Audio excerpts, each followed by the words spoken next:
Hey lovebirds, in this video I'm going to show you how to cancel your Eharmony subscription. If you find this video helpful, please drop a like and subscribe to the channel. In saying that, let's just jump straight into it.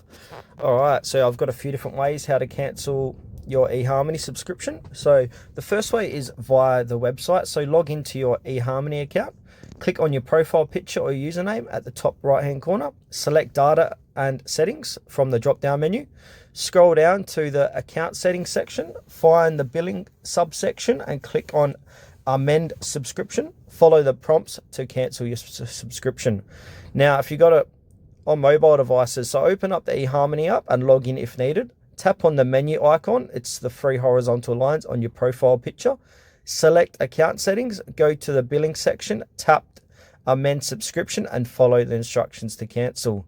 And now the next way is through the App Store or Google Play. So for iOS, open settings on your device, tap on your name, Apple ID, select subscriptions, find Eharmony and tap on it. Tap cancel subscription and confirm.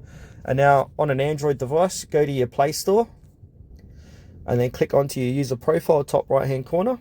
And then you want to click onto payments and subscriptions and then tap on subscriptions. And here, this is where Eharmony subscriptions will be